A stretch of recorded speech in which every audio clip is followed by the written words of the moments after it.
Hello, everyone, and welcome. My name is Saima Ahmed. Hope you're all doing well. What a nice way to spend your evening, Friday evening, by tuning in for today's event. Memory is a Weapon, which has been organised as part of the University of Glasgow's programme for the Being Human Festival of the Humanities, taking place across UK from the 12th to the 22nd of November.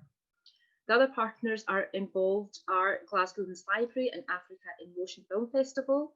Just a little bit about the partners. Glasgow Women's Library, where I work, it's the only accredited museum in Britain dedicated to women's lives, histories and achievements.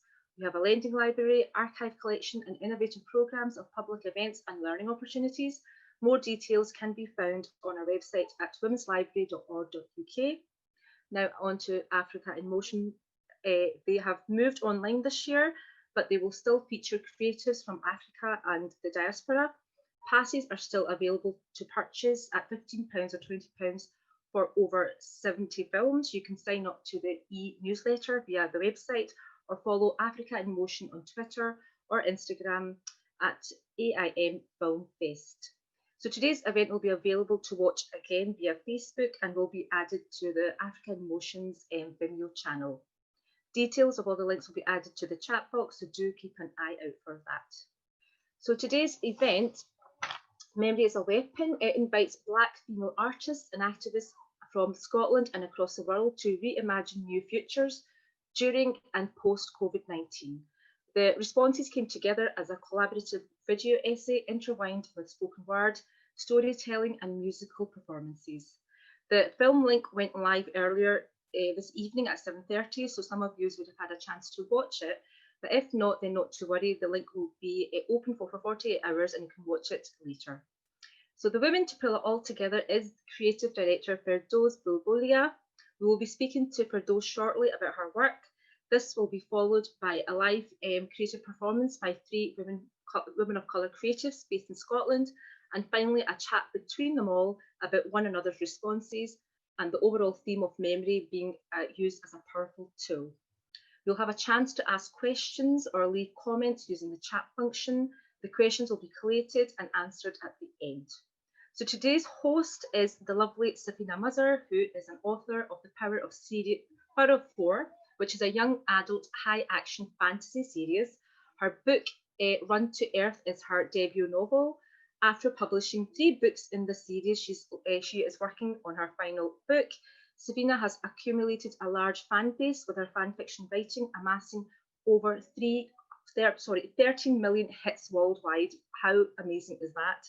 Safina lives in Glasgow with her husband and 3 daughters. So thank you for listening. I hope you enjoy the event today, and over to Safina.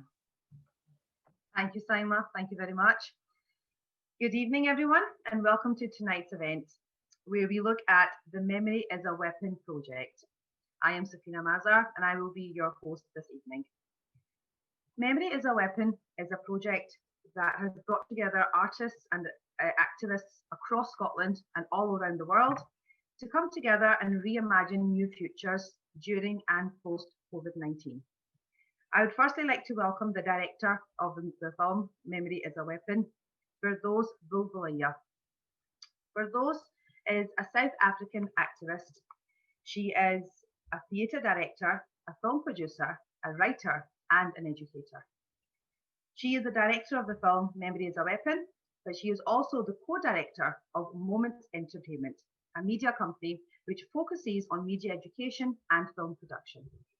Throughout her career, Firdaus has been involved as an activist in women and children movements, using theatre and art as a medium of expression and conflict resolution. Welcome, Firdaus. Thank you so much for joining us today.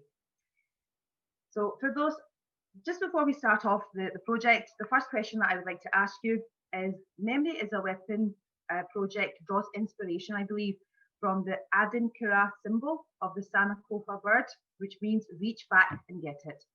So could you tell us a little bit more about this?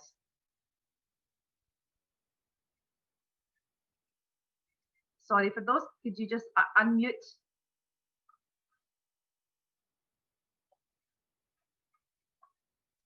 My apologies. Hi, okay. Thank you. Hello from South Africa. Wonderful to be here with all you wonderful people. Memory is a weapon. The Sankofa bird was important because we take it from the Ghanaian culture, the bird, reaching back, moving forward. And what I was doing as a student, so as a student activist, and this was a very, very long time ago, I was detained. I was a political detainee in South Africa. And the people that we looked up to were people like Winnie Mandela, Amina Kachalia, Priscilla Jana. So in our memory film and in our memories are these women who were strong activists, who were banned, who were detained, who were incarcerated, and some of them killed. So the memory of going back and then, going back, looking forward is really important because we locate ourselves in those struggles, in the liberation of all of these women and in the liberation of South Africa. That's amazing. That's amazing for both. Can you tell us more about your thinking, the thinking that was behind the Memory of the Memories Are a Weapon project? What are you hoping to achieve through this work? So I think COVID-19 has really affected all of us, and either in a very, very bad way or hopefully in a positive way, so that people, as we keep saying, we have to think forward. We have to rethink about where we are globally and also locally. Justine, who is part of the African Motion Film Festival, and I have been doing different kinds of projects together and somehow became even more active during COVID-19. On the 16th of June, we together launched the F show, F from my name, Firdaus, but we also hope that F means a whole lot of other things. And the idea for that was because usually I would be out of the country, out of South Africa, about 2 weeks in a month. I'd be in another country doing different work. As a filmmaker, producer, theater person, creative, I attend many festivals, conferences, seminars, etc. And when COVID happened, we all felt so suffocated and we thought that we needed to do something. And one of it was, how do we bring the people whom we would normally be meeting in real life? How would we continue that conversation? And that is how the F show was born. So it was out of that collaboration, bringing people globally into one space to talk about important issues. We have, I think, produced now about 24 different F shows, and they cross different, different topics and themes. From we had Pan-Africanism, woke women, mental health, legal issues, and all of it was in the context of COVID-19. And we spoke to people across the borders, so not just from Africa or Asia, but really looking at Africa, Asia, Latin America, Europe, the US, so that we can hear how people are coping with the pandemic. But at the same time, as we considered this, it was also about the memories. Everybody keeps, I don't know if you've noticed, people are posting when we were together, when we hope to get back together. And that fitted into our project around memory. Last year, we were lucky enough to perform Memory is a Weapon as a production at this very Glasgow Women's Library and at the space in Edinburgh. And the intention was to come back this year during the Edinburgh Festival and to work with 100 women. So across the borders to get women's stories and using again Winnie Mandela's very strong story of her own political incarceration and her fight for her voice. So it was about me then looking at women from Palestine, from Syria, all of the very difficult, challenging spaces and the very strong women globally, and how do we connect? But COVID somehow just made us stop. And I think in stopping, we needed to reflect and we needed to come back to basics in a way. And so that was the impetus for taking Memory online. And then looking at, if you managed to see the video diary, we managed to bring together some amazing artists globally, from Yvonne Chaka Chaka to Tunokwe, to people right in Scotland, the wonderful Mara, who just does this beautiful storytelling, and the poet. So it was, how do we bring this connection of women who obviously have similar stories, have much to share, we can support each other, we can reflect. But as we do that, let's do it in a creative way. And so that is how the memory story, in a way, was born, coming out of, last year, 2019, into 2020. And we'll continue beyond this, because as I understand, we have some wonderful people, wonderful guests with us today who will be sharing their memories in a very creative way. We will be indeed. Thank you so much for those. That's very inspiring. Like you said, 2020 has been a difficult year. It's been a testing year. The pandemic has caused a global change affecting many people's lives. How did this impact your plans for the Memory as a Weapon project? So I couldn't travel. I couldn't come to the UK. I couldn't come to Scotland. I had hoped that the 100 women who would have been there for the Edinburgh Festival would have been the women we would work with. So what we had to do, as I said earlier, was just to go online, was to continue the conversation. And because we have strong partnerships, I want to thank Africa in Motion, in particular, Justine, who is a good collaborator and partner on this project, that through this project with York University, the Being Human Film Festival, we were able to get those stories together. Writing the kind of stitching the story together was just, for me, rethinking. I had been filming for a long time, especially around children and violence against children. I was in Uganda, the Lord's Resistance Army. You think about the young kids who had been kidnapped. And if you understand with Kony and the Lord's Resistance Army, it's about see no evil, hear no evil, do no evil, in the way in which people's noses are chopped off and ears and tongues are pulled out because they saw too much or they said too much. These are young children who were kidnapped from the villages, kidnapped from their families. They were raped and then they were sent back to the communities to plunder, to steal, to rape their own family members. There was no way those people could go back home. And at the time when I was filming there, my daughter was 16. And these were 16-year-olds I was talking to, 16-year-olds who were mothers because of the trauma, because of the rape, because of that war. So COVID has allowed us, I think, time to pause and to reflect. And so I started to write this, but I also, when we were in lockdown, we really couldn't see each other. You couldn't visit family. You in the UK, it's your second really hard lockdown. So you know how difficult that is. And in our case, we couldn't even go to the park. So we couldn't walk out, we couldn't exercise, you couldn't leave your home. And so part of that reflection was when we were ultimately allowed to leave, we were visiting places and spaces we'd forgotten about. Because I think what we did kind of pre-COVID, we were all rushing about, we were on a plane, we were in another place, we were doing something different. We were like, hey, here I am. And suddenly you stopped and you looked around and you went back to your village in a way. You went back to your community. You went back to places that you'd forgotten were there in your neighborhood. And so it was a rediscovery of ourselves, a rediscovery of where we come from, a reconnection, which I think is really profound because we find in each other. And so I hope that as we move forward, that the memory stories that we share amongst each other tonight is partly that, is a reconnection with ourselves, with our communities, and with our people. Thank you for those. Thank you. Definitely, I agree with everything that you've said. Definitely, I think the COVID has made us sort of step back and reevaluate who we are as individuals. So thank you for those who will be coming back to you and engaging in more delightful conversation. I would like to take this opportunity to invite the first of our three creative guests who have joined us today.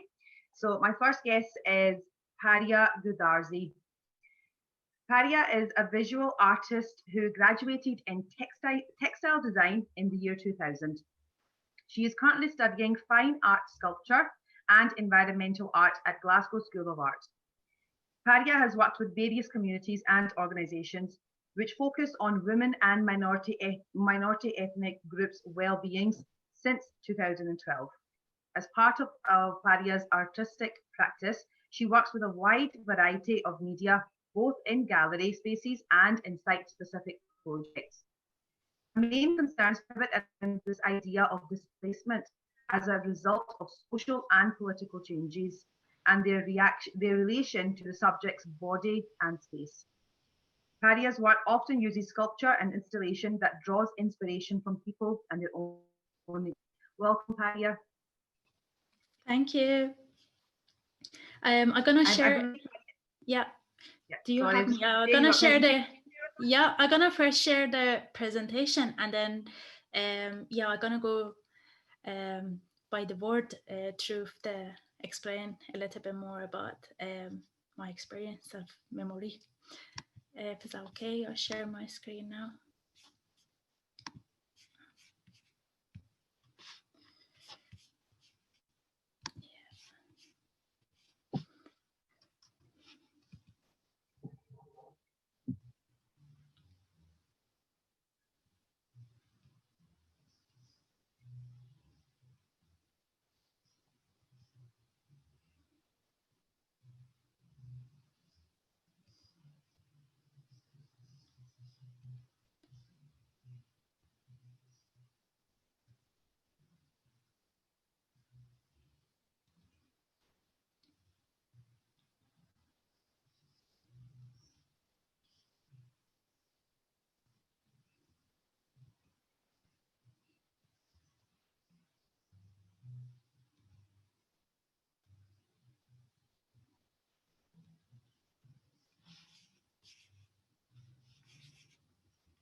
Yes, there is.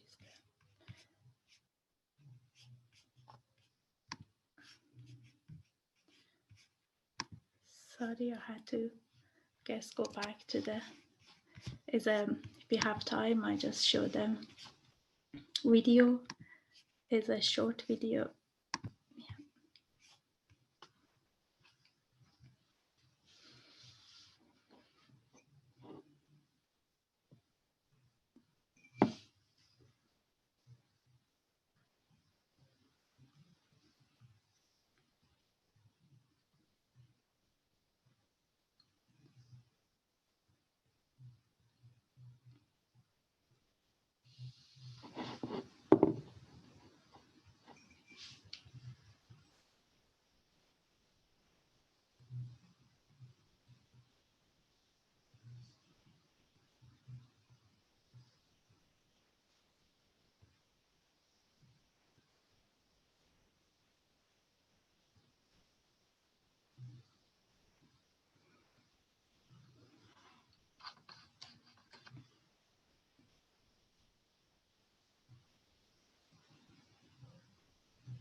Thank you.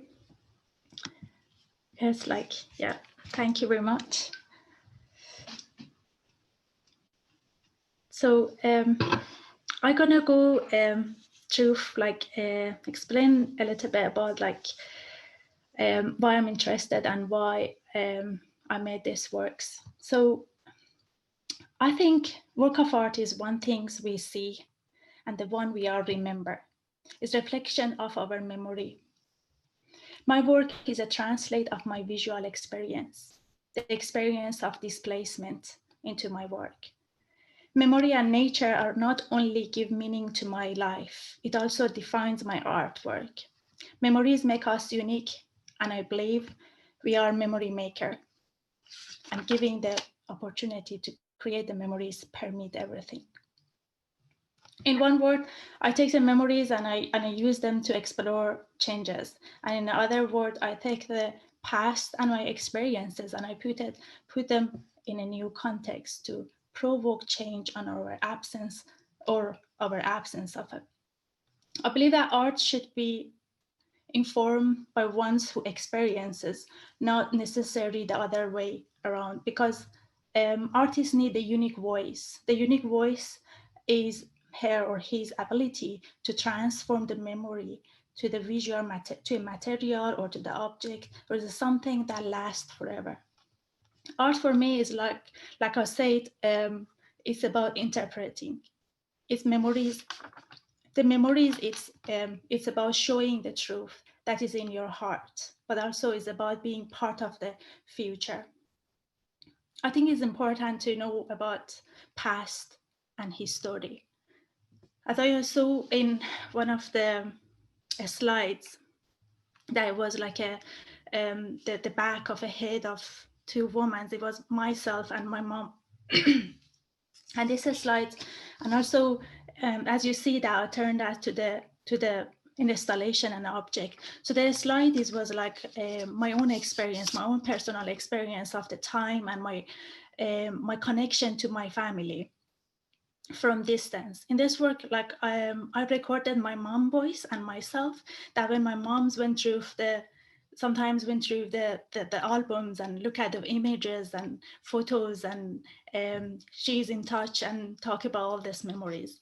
So basically, I had this conversation inside my installation, and when audience could come around, they could see they could hear the conversation that was between these two objects, which move around.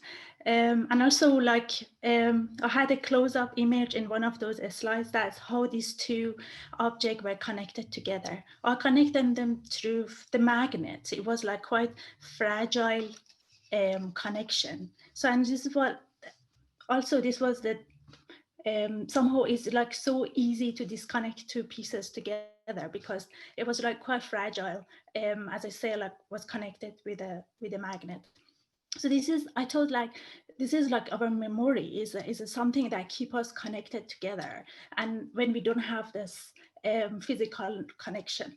In my personal experience, like I've been through before this pandemic, I've been through this distancing and, you know, being away from the being away from the family. But I guess like this pandemic, people that never been experienced the situation, the kind of experience that for with the people that how they feel when they away from their family. So I think from this way, I think that we can change the future with making with giving the memories like materiality. I guess we can change the future rather than let the future change us. As an artist, I could be part of this change and be voice for unheard voices. When I embrace these things, not only I find my voice, but I also find what should remain aesthetic. To find our voice, I guess, to find our voice and a story, I think we should embrace our home, our heritage, and our culture, our own circumstances, good and bad, especially the memories that stay with us. Those are the very personal and really individual individual things. I believe that our unique voice resides there and form and in other form, looking at those things that you perhaps can see something that become transcend. At the second part of my work that I call hands, and it was this connection between the hands. Basically, my work was like, my idea was like using losing memory from the past and interpret it into the new way. Sometimes things that are not changed, but we see them in a different way. Materials and objects, materials and objects are sometimes embedded to our memory. Like for example, the feather that you saw in one of the slides, that you saw the video as well, it was a symbol of freedom that represented nature and the like kind of represented nature. And I believe that the nature is something that you can always go back at any time, and it gives you the feeling of belonging. So our past and memories always make us new. Our memories and experience are valuable and make us able to change the future. With giving the memory materiality and physicality, and make something that doesn't change, or create that something that is absence, is not exist. So basically, my memory is my experience. This experience, they give me the meaning and the context to my life, especially when I impose to displacement. This is part of my really valuable experience that made my life quite unique. Thank you. Thank you. Your presentation was very moving, and I think you've raised some very interesting points, which I'm hoping that we'll get a chance to come back to at some point in this evening, and maybe have a little discussion. But that was lovely. Thank you so much, Faria. Thank you. Our second guest today is Yemurai Chaza. Yemurai is a poet and a scientist. Her work is an eclectic blend of music and poetry, with themes that reflect her Zimbabwean heritage, her experiences growing up in Scotland, and many seasons of life.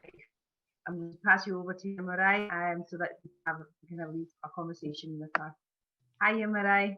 Hi, Safna. Hi, everyone. Thank you all for this moment and this space and being present. I'm very excited, and I felt very inspired from the film itself. And I felt that it was a conversation that we were all having internally with ourselves, reflecting every single layer and moment of our lives, and also seeing that time in itself is not enough, and at the same time it's so much. And in those moments, especially during the hard lockdowns, I went inward, so much so that I felt like I lost myself within myself, but I also met the child and I met the woman, and it allowed me to reflect on who I am as a being and where I want to be right now, as well as the future, because all of those kind of intertwine. And that's when memory is a weapon, and it's a weapon that carries you, and it's also power that allows you to overcome so much to become the best version of the being that you are. So the first poem that came to mind or just appeared to me was in context of flags. And flags represent countries, honor, and so many things. But because we were also in the middle of a racial pandemic, and globally, we were seeing so much trauma, violence, and poverty, which I think was almost hidden because we were also busy within ourselves and other things. So the poem begins, they say flags. Flags bring you to light and life of who you are, because they remind you of a place and a space where you feel at home. I sat and I saw black for liberation, conscious melanin collected, color me black. Glory consulted injustice.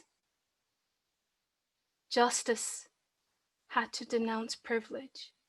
There is no middle. Color me in yellow, for minerals mined, so you can pose to look so fine. See my cells, they remember to call the cellular phone. Think of Congo, Democratic Republic, bleeding red. Think of children, color me in green with greed. It's money, honey. Green for the green, green for the greed. Rich land eroded, what is home? But they come in peace, white flags. Remember the greetings, they come with death. And the reflection and connotation to death is the fact that now we can no longer greet each other by holding and being held. And during the hard lockdown, once again, all I wanted was a hug. I just wanted somebody to see me and to hold me. And at that same time, nobody could do that. So I had to go inward and mother myself. So the next poem is Mothering. Mothering. I lost my edges. I lost my hair. I lost my crown, and began the letter to the girl child. Shh. Hush now. Shh. Cradle your thoughts. Who will you be when you come outside? Shh. Inward we sit. See, we've been here before many times over and over, hand in my hand, hand in your hand. Touch. My hair defies gravity, so why can't I? I sit in my thoughts. Shh, girl child. Shh. What will you be when you leave? The outside air is not for you. Shh. It is in these moments of solitude and wandering that I long to be held. It is here in the deep wood that I find myself sinking inward. The deep root that holds my ancestors is the same body that shelters others. This bower sacred holds outward. Outward I become.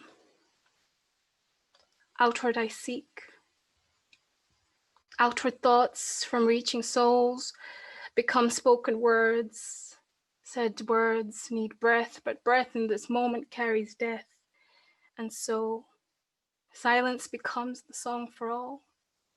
We remain untouched, seeking the eyes of others. We share the distance.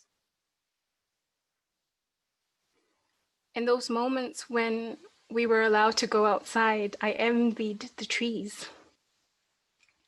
And I envied everything about them because I felt like they remember everything and they know anything and anyone that's ever been in that place unless we chop them down. And it asked me a question and prompted a question within me to say, you need to think beyond this sinking space and become whole, because time waits for no man, and time in itself will carry you to be where you want to be. And in that, I started to reflect, and a kind of sequence of thoughts just sprung from each corner of my mind, and it prompted this response to say, who do you carry? What do you carry? And where are you carrying it to? So this poem, or these words, in fact, they have no title, but I know that it is just an expression of a thought carried over and over. I carry the past, I carry the future. Beings before me, bodies embody truth, woman, drift to the light. Being human, know thyself, sit, poise, still. She's closing herself. Memories of power, choose your weapon. Look how far you've come. Call home. Reach back to the moments that carried you forward and take you back to let you know that the lessons from the lessons were only the beginning of you being truth. Reach back to the moments that birthed you, accused, abused, left, broken. They said your name in vain, and you prayed to say amen. Forward thinking, forward being. Your mind is a map, your heart is a compass. Step back, move forward, reach in motion. Water's broken, the new is new. The life, legacy of you remembered, supernatural love that gave birth to her. And after having that constant kind of song in my heart and in my mind, I fully embodied it. And then it took me to a space where I started to really reflect on languages. And also because I grew up in Zimbabwe, and I have seen so many aunties, uncles, my parents, grandparents, they speak so many languages, but also at the same time,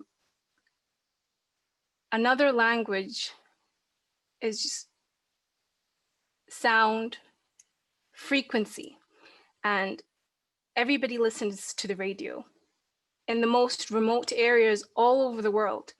Regardless of what's going on, there's always somebody that has a radio, and that radio is the kind of focal point for sharing information, for joy, but also for people connecting because they come to listen to the radio.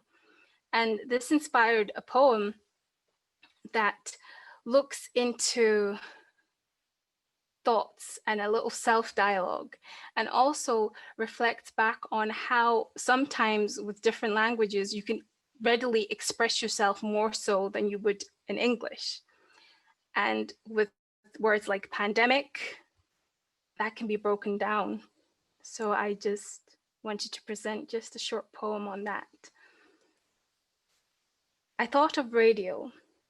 Radio frequency, reach me, let me speak to you and speak to your heart. Shh. Connected. Welcome to the show. Speak to oneself. Let yourself be whole. Shh. The station I choose. I don't know what frequency I choose. It finds me. Shh. Pandemic.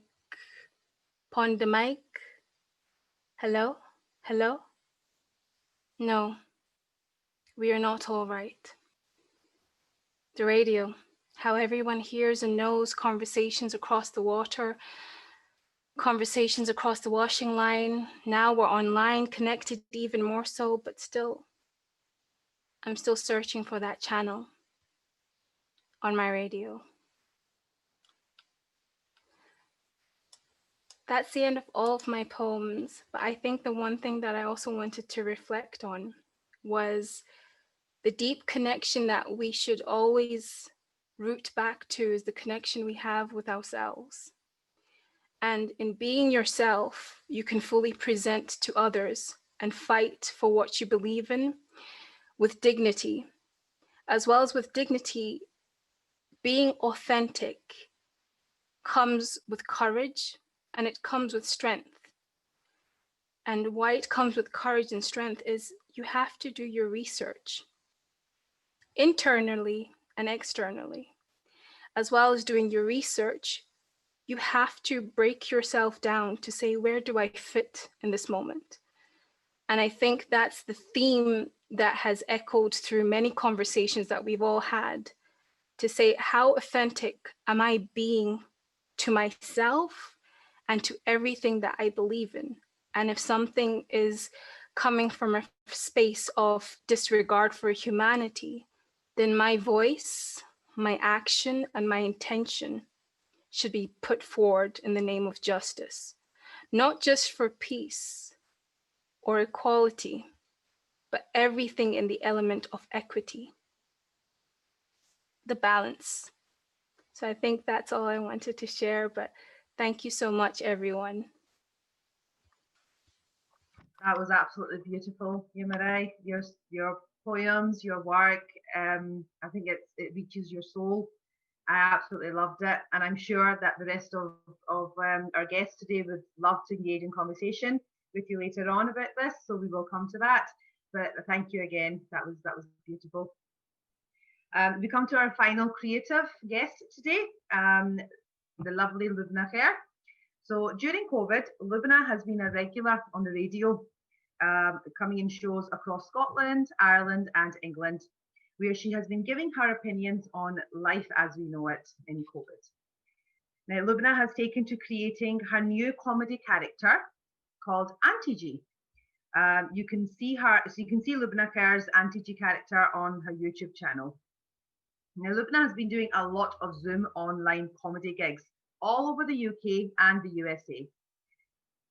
Lubna has also been included in the Glasgow Mela, the Betford Festival, as well as gigs for charities. Writing poetry is something that Lubna has been doing more of during lockdown. She'll be writing a new opinion piece for The Scotsman, so please look out for that in the future. As an actress and as a comedian and as a writer, Lubna Khair has a lot to say. Welcome, Lubna. Hello, Safina. What a lovely night. I've so enjoyed listening to other people, and I've just been in so awe of them.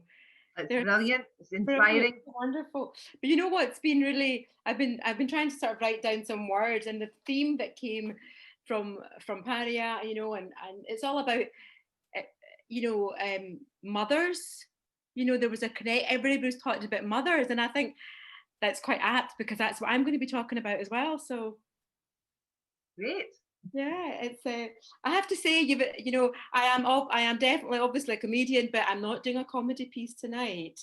Just yes, I know. I'm sorry. I decided that. Well, when I watched the video, it was what came to my mind, and so it was more in a response to the video as opposed to what I would normally do. Of course. So I believe that you have a presentation as well that you would like to show. Yeah. Justine is going to show some photos. Because what I'm going to read out is a letter that I wrote to my mum. So I thought it'd be quite nice for you if you could visualize her through her years, and then I'll read out the letter that I wrote to my mum. I've got a couple of poems that I wrote during lockdown, and I'll explain them as I go along. And then I want to end on a positive note so that we all leave happy and motivated, as opposed to, you know, the opposite. So yeah, Justine, over to you.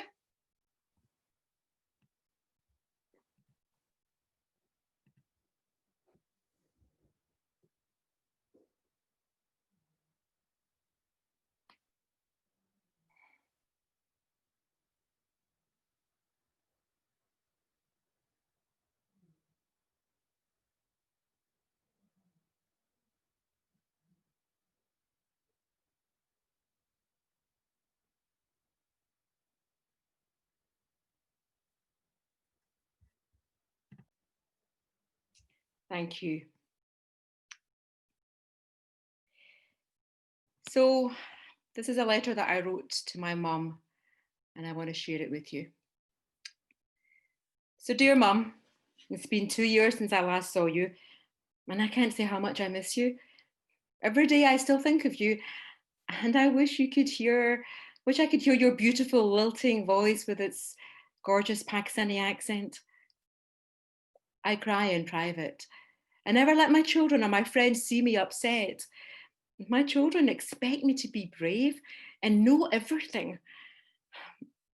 My friends expect me to always be happy, thoughtful and caring, and someone they can go to when they are down.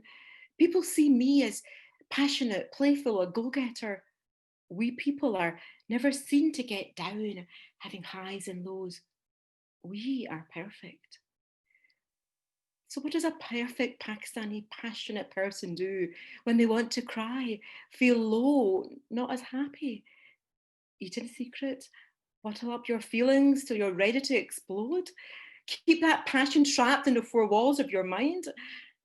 At least with you, Mum, I could tell you when I was down without burdening you. Even just saying it out loud somehow deadens the impact of the negative thoughts. You always showed me things from a positive perspective.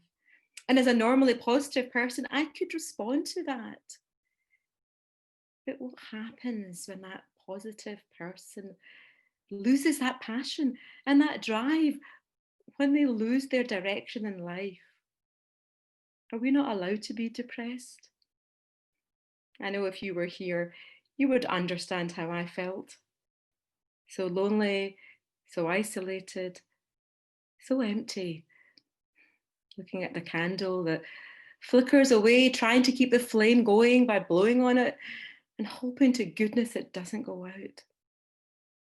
So my mum came over here with my dad in the 1960s from Pakistan. He'd won a scholarship to do a PhD in chemistry. Although a graduate herself, my mum's role was really to bring up the three children. And I remember at primary school, I used to bring home children who lived in a care home. So they weren't that well fed. And she would make them fried egg and bread and beans, and she never grumbled. You know, and sometimes I could bring home 6 children for lunch with no warning. This is like before mobile phones, you know. And she never said anything. She never complained. She cooked, she cleaned the house, she made her clothes. She had to learn how to sew because in Pakistan they had tailors. And she'd never needed to cook or clean a house before because in Pakistan they had cleaners and cooks. However, she was really keen to mix with the local Scottish population. I went to sewing classes and crochet classes. And I remember she made this beautiful dark green crochet bag with a bamboo handle. And if I still had that today, that would be called vintage. So my mum had to learn to cook Pakistani food too. And she had a great flavour in her hands. My daughter takes after her. Yeah, it missed a generation in me. My parents came from a mixed marriage because my mum was Urdu speaking and my father was Punjabi speaking. And the majority of the Pakistani community in those days were Punjabi speaking. And sometimes the men would be unkind to my mum, calling her a Hindustani because she wore a sari. However, they never refused an invitation to our house for a meal because she was such a good cook. My dad died when he was 45 and my mum was 39. We were all at school and she'd not worked. But she went back to university, to Glasgow University, and she did a degree in religious studies in Arabic. I remember she used to get the bus there and then I'd pick her up from uni with all her books. She was really hardworking and very popular with her fellow students. And I'm sure that wasn't just because she'd bring them samosas. She used her degree to educate illiterate Pakistani women who'd been here and had no formal education. She taught Urdu and Arabic and explained the meaning of the Quran to women around Glasgow. She had a wonderful reputation in the Pakistani community. Mrs. Khan, everybody knew her. My mum loved my dad and she never looked at another man after my dad died. And really she gave up her life for us and was totally selfless. She was never ill when my dad was around, but after he was gone, she developed diabetes. It was like the sweetness has gone out of her life. I still think of her every day and I speak to her as I know she is with me each day. So who do I turn to when I need someone to listen to, Mum? I don't want my friends to think I'm vulnerable. I can't do that. I'm passionate and strong. Vulnerable is a weakness, but I can crumble in private. Hiding the tear-stained face with makeup, avoiding eye contact with people, sleeping less and eating more, hoping no one will notice the dark bags under the eyes. You would have noticed them, Mum, and said something. I dreamt about you last night, Mum. It was so bizarre, especially as I was writing this letter to you. In my dream, you hadn't died. People had made a mistake and you were alive again. Very well and happy to be back. You looked so young, full of life and passion. I called to the nurses and I said, look, see, she's not really dead. She's come back from the dead. Oh, you looked so happy in my dream. And when I woke up, I was happy too. Now I have no one. The children, yes, but they are so busy and caught up with their lives, and they're just not as proud of me as you would have been. You know, the typical Asian mum, and I am just the same. You know, Mum, I wonder why the Western world doesn't teach you about the process of grief. Strong people as I am cannot be seen to suffer from grief or vulnerability. You are strong, so we can be weak, seems to be the motto. But I want role reversal, if only for a short time. I want no need to be weak so that I can be strong again. I remember when I was able to go to my body balance class before lockdown. It's a mixture of Tai Chi, Pilates, and yoga. Well, we have relaxation at the end, and we're meant to let go of our tension in our body. But what about the tension in our mind? When I let go of that tension in my mind, I start to cry. I can't help it. The tears start to flow like a stream trickling down a mountain path, losing its way. Tears contain toxins. I know. You always said that. Toxic thoughts that my kidneys could never clear. I'm glad it's dark during relaxation. It's a quiet place for grief, the only place for grief. I wish I had done body balance when you were alive, Mum. We could have shared the good times. You gave me the strength to be strong, passionate, and you allowed me to be me. Love you forever, your daughter, Lubna.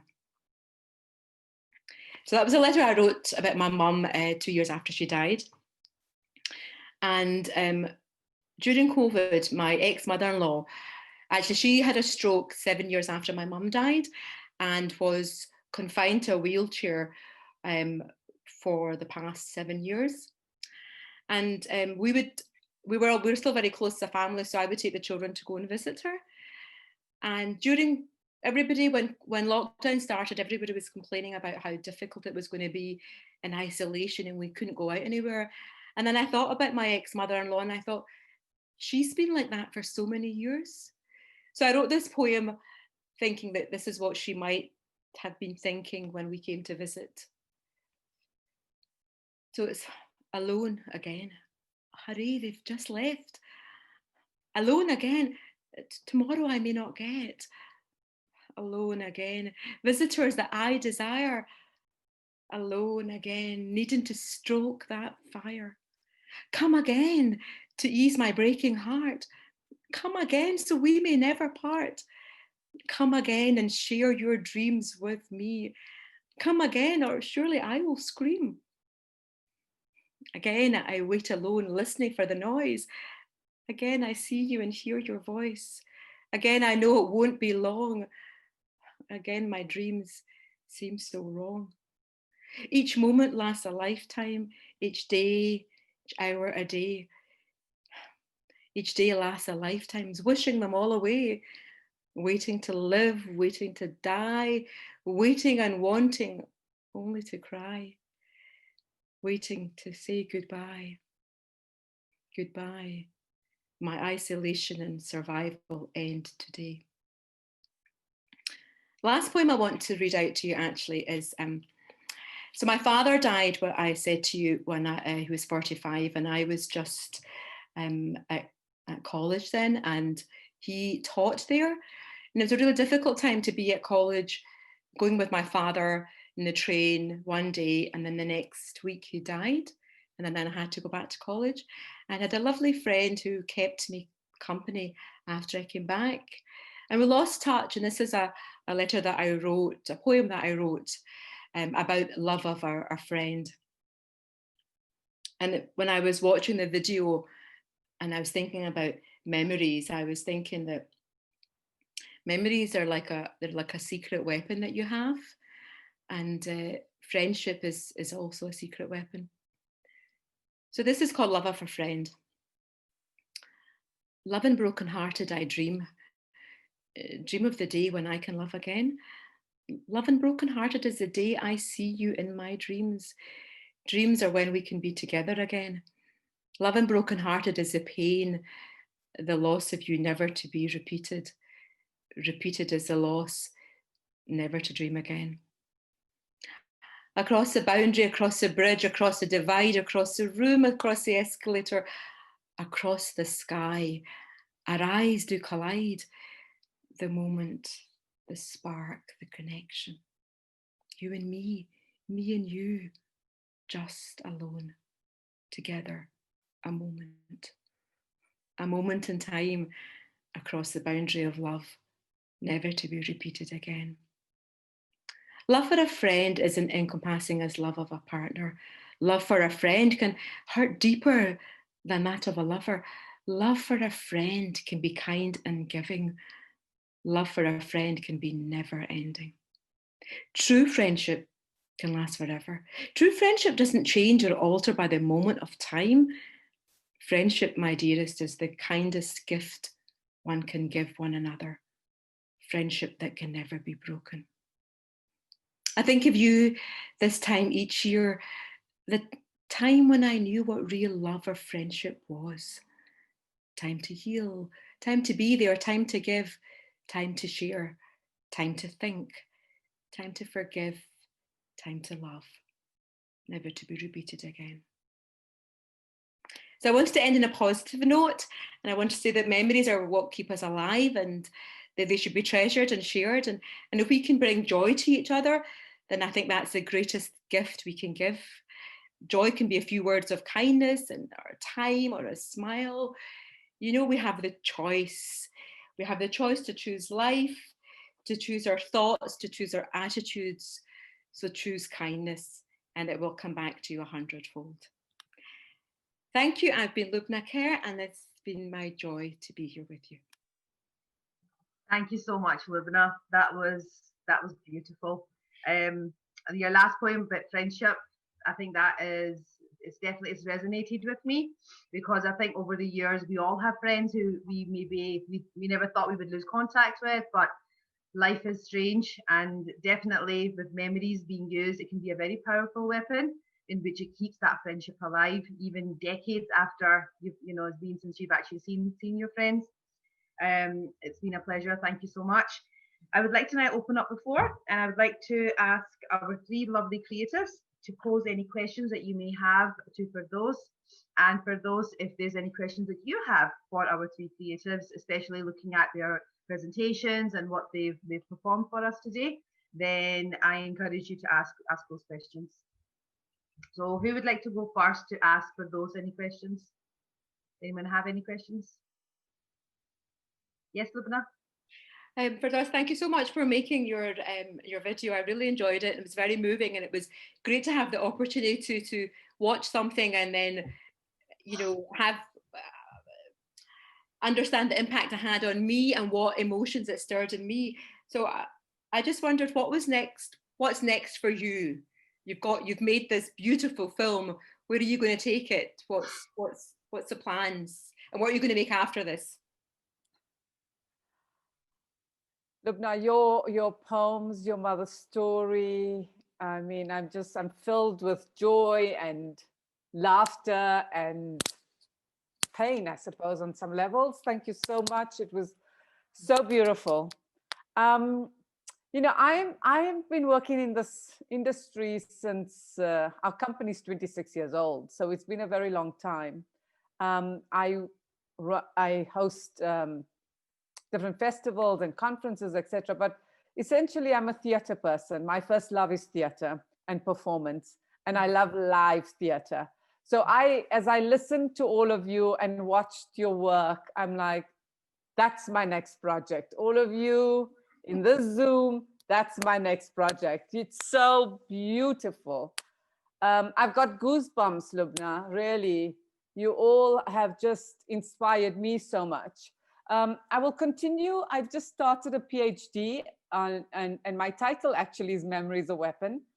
And the intention was to be able to talk, because there isn't enough written about African Black women and our stories. And it's important that we do that.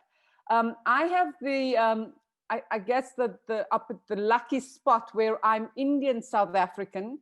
I identify myself as Black, within the South African context because I'm not white. My father and my grandfather were born in South Africa. So, you know, we are really South African. And I was telling somebody today that I'd gone to India I think it was 99 for the first time. And I was ordering the food and the guy was, no, let me explain. And I was like, no, I'm Indian. He went, you Indian? No, maybe another tribe. And I said, well, this Indian went all the way, you know, I went all the way to India and they were like, you're African. So here I am African. I like the fact that I'm so multicultural. My mother is of Malay heritage, although her father was Indian. So it's wonderful that I have this mix. And when I come to the UK, I really miss Glasgow, particularly this time with the African Motion Film Festival, because I learned so much and I would have met all of you, which would have been fantastic. So yes, I would love to do some theater with all of you. I would love to come back. And even if we have to do it online, we definitely should do something. Thank you so much, Lubna. That was so deep and special. Thank you. Thank you very much for this. That would be amazing to do online theatre. I think we should definitely get that going. That would be great.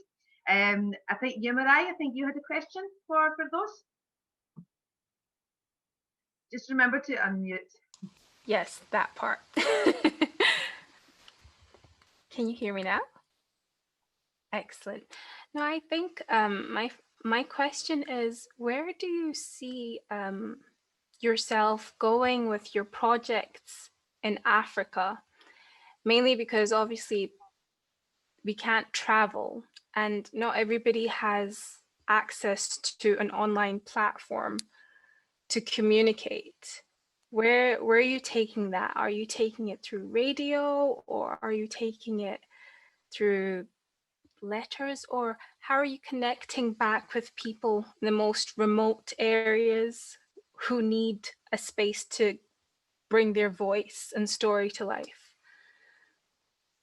So if you're asking about this, are you asking about this project in particular or generally the work that I do? Generally the work that you do. Okay. So our company, we're a production company. We make feature films and documentaries, and we've just started an animation studio, the African Animation Studio. So we produce animations with young people, and we've produced quite a few for COVID in particular. The work goes out on the national broadcaster.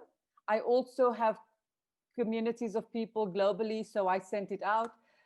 With the COVID in animations, we've sent it out on WhatsApp. We've sent it to schools, to principals of schools who, you know, now with everybody being in some way online, you're able to get the content out. And so in each school, the teachers would have it, and then the teachers have the parents who are part of a WhatsApp group. So it's WhatsApp groups, you know, it's interesting in the way that it goes out. Radio is still, as we know, the most important and most accessible for most communities. I loved your poetry, Yamarai, and you know, you're a kindred spirit. You're my neighbor, you're my daughter. So you just filled me with so much joy, and there was so much depth and such beauty in your presence and in the way that you work. So I want to thank you for that. It is an important issue around, in South Africa, we say data must fall, which is really data in terms of people being online. The costs are prohibitive. I think we're probably one of the most expensive countries in the world for data. It's even cheaper in Nigeria and other countries in Africa. So we do have a problem that people do not get online. And when we talk about it, we assume that people are online, but people are not. And so it's still using mobile phone, and mobile phone is used to make telephone calls, not to be WhatsApping or watching content. So I think there's a big disjunct in the way that people in government or people who have don't realize that most who do not have are not online. Thank you so much. Yeah, can I ask you? Yep.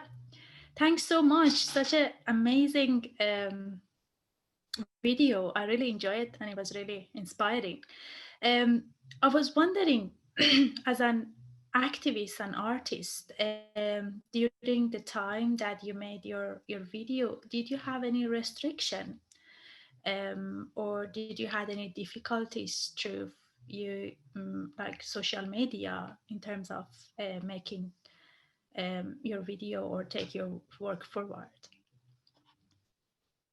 Thank you. Paria, are you from Iran?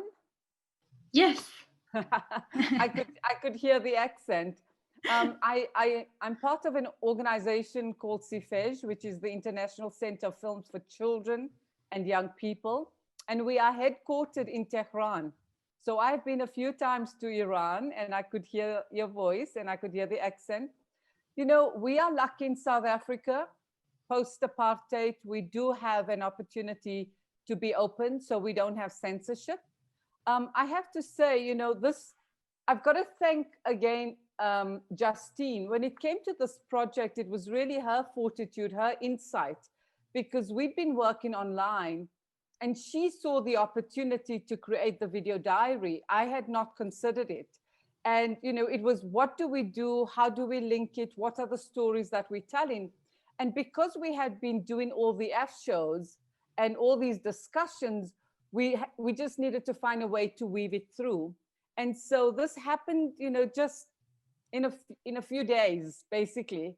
I just sat down the one day and just, I'm sure the way that you wrote the letter to your mom, or the poetry you wrote, or the art that you do, you know, it's just that moment that you think, okay, we need to see how the story goes out.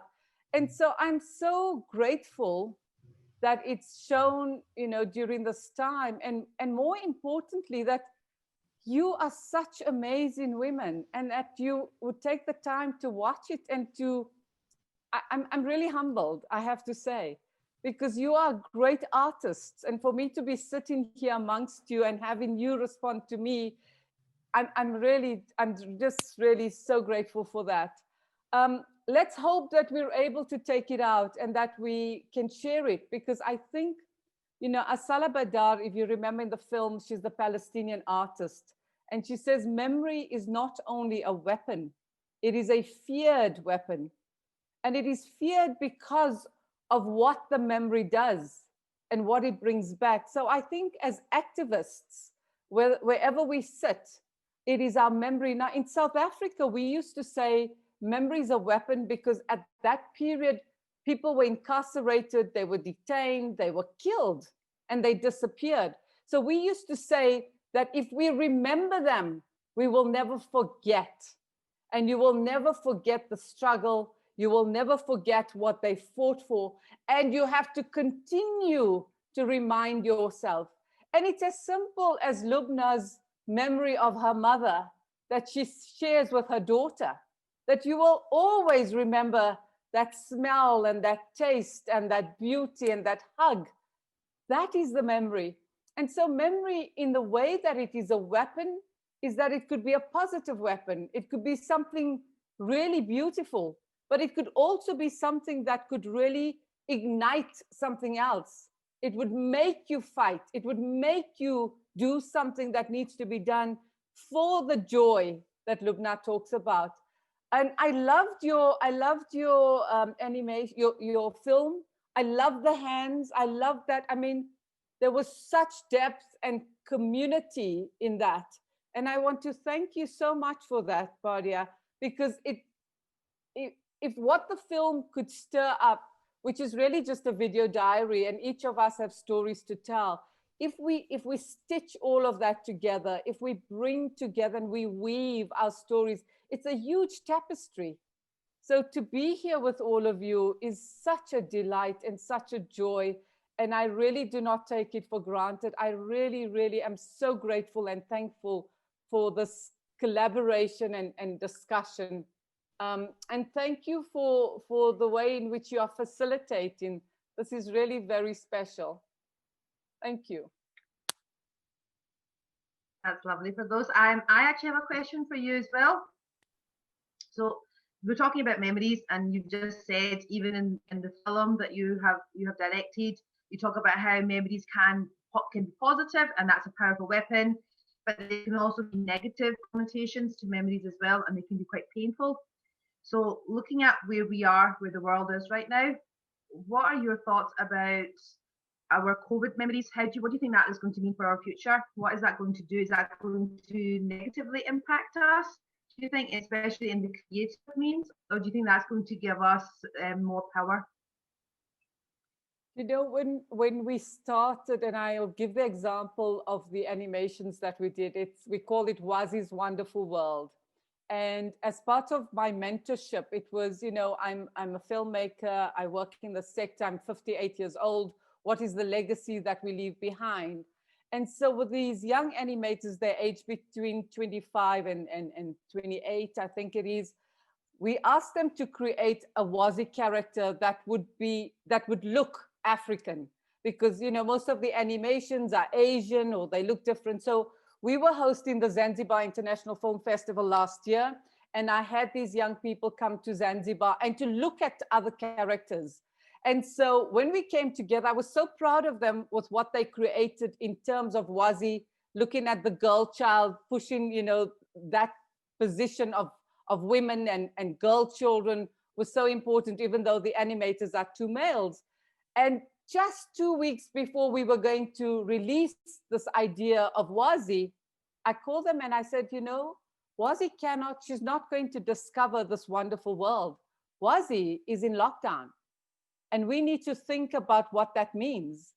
So Wazi tumbles with her brother towards the window to see the world, and I had a big sign that said, stay at home. And I say this because when you say, what is it that we will remember about COVID? For me, in South Africa, what we will remember is that we placed children on the agenda as the most important people we needed to talk to.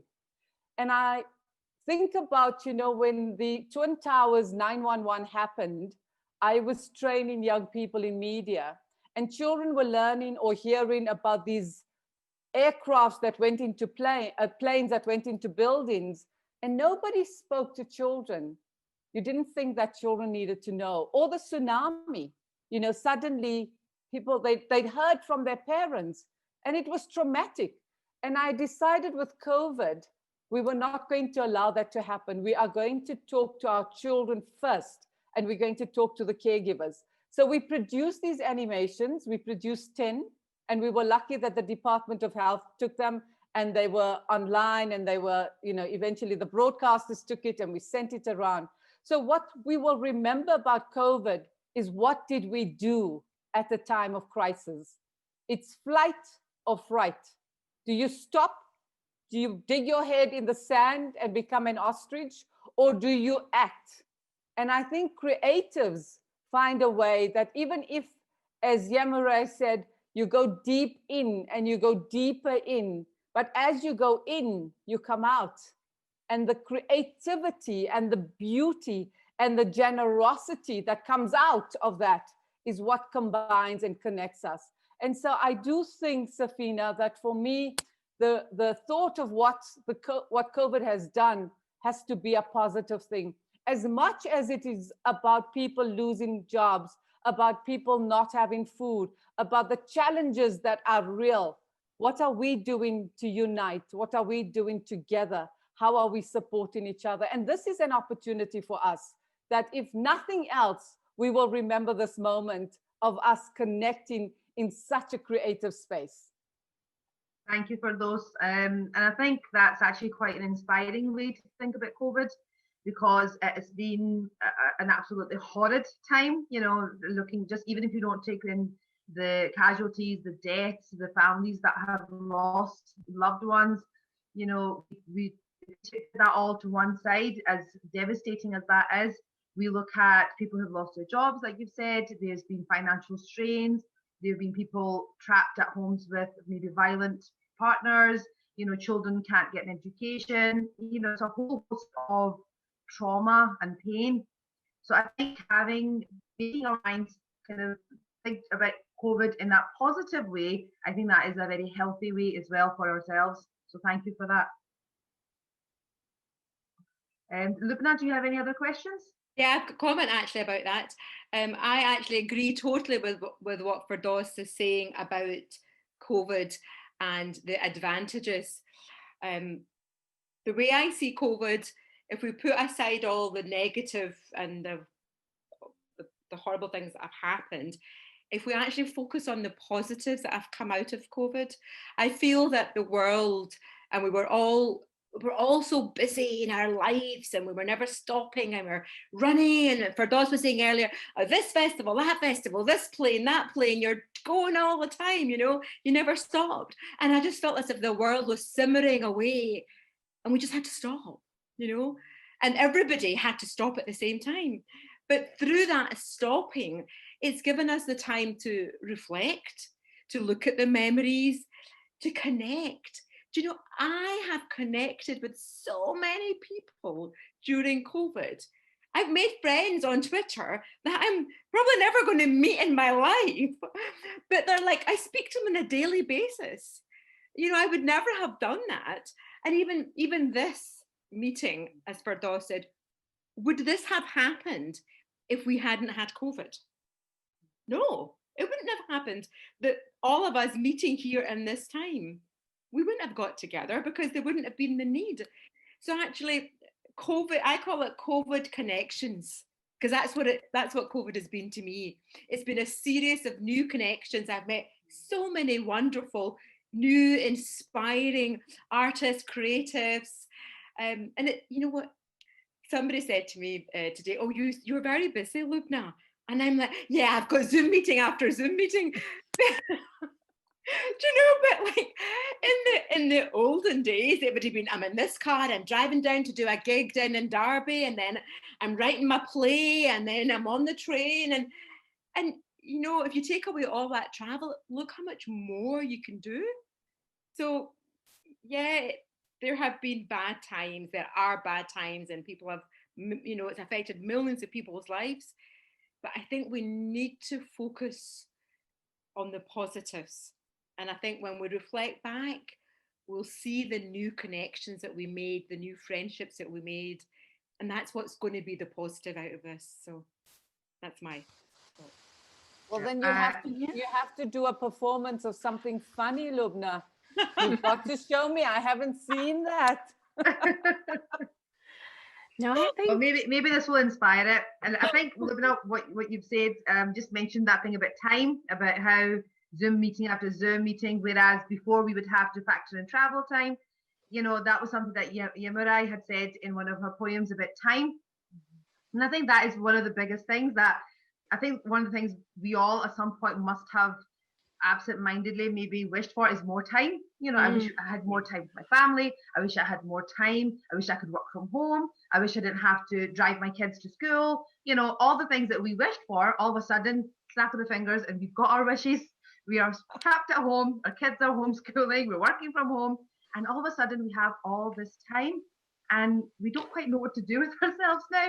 So I think as creatives, and I think I always sort of, nobody can tell me otherwise, I believe this firmly, that BME women are just creative by nature. We just have so much creativity, and just looking at this meeting, this event that we have today, it's honestly, it's inspiring, and I'm in such awe of Haria, Yamurai, Lubna, Firdaus.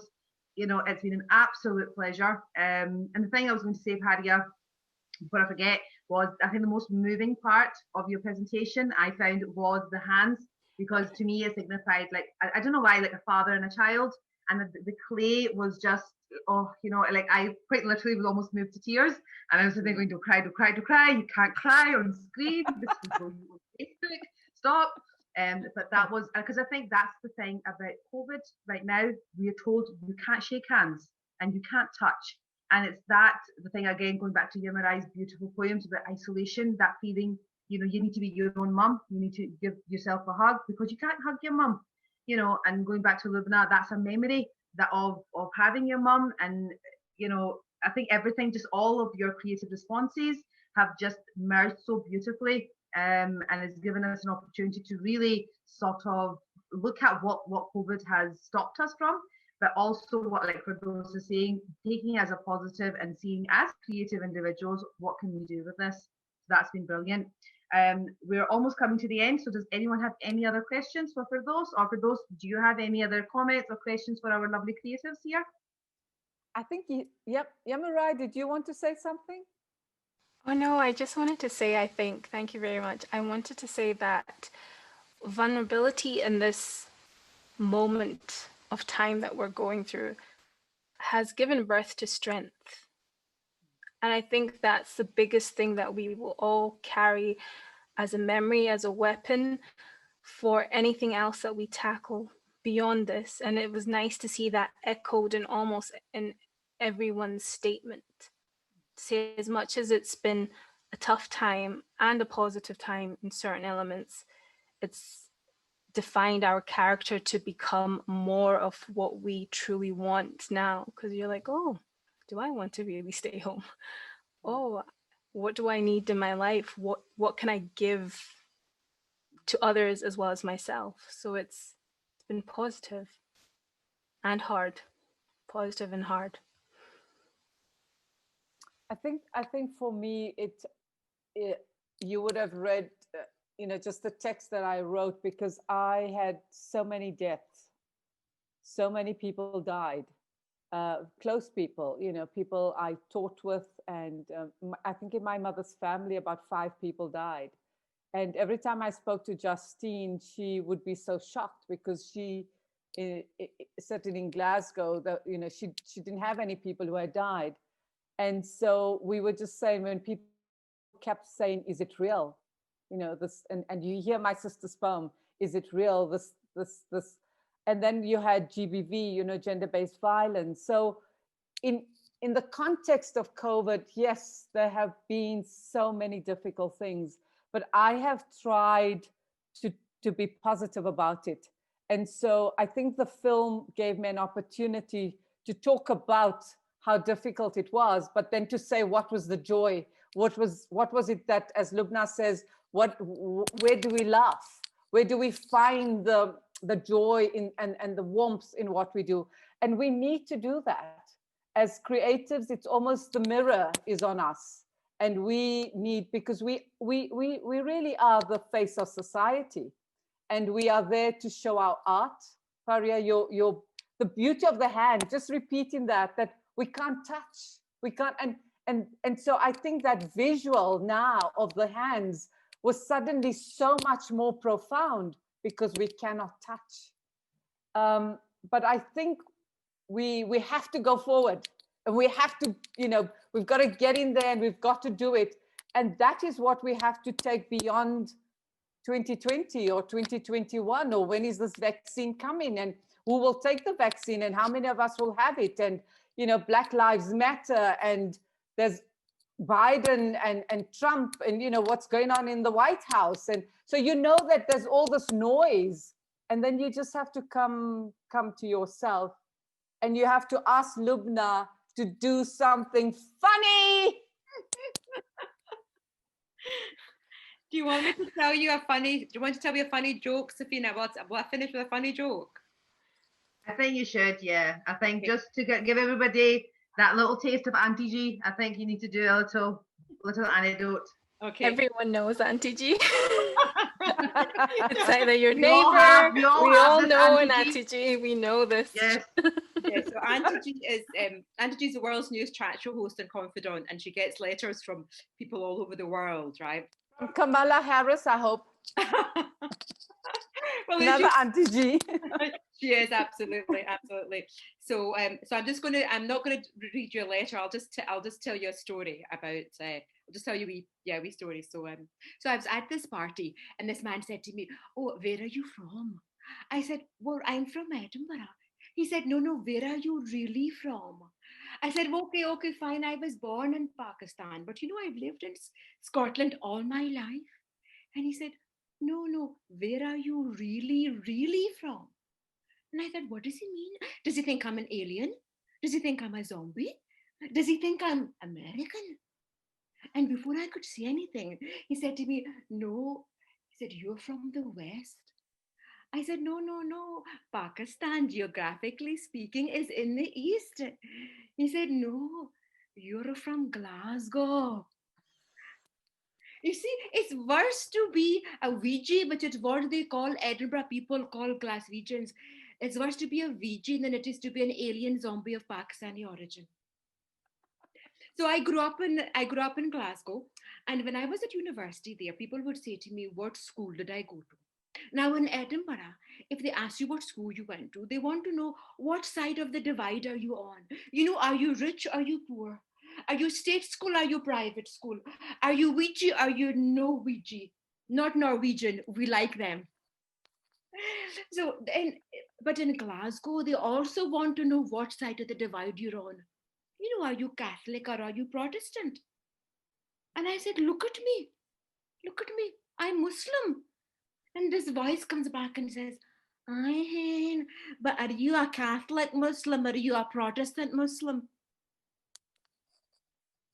And that's Glaswegians for you. So there you are, Firdaus. That's just a wee bit of my story. I don't tell. I love it. Thank you. Very accurate. Yeah, totally. Yeah, I grew up in Glasgow. I live in Edinburgh, and honestly, I don't know where I belong. I'm sort of mid M8.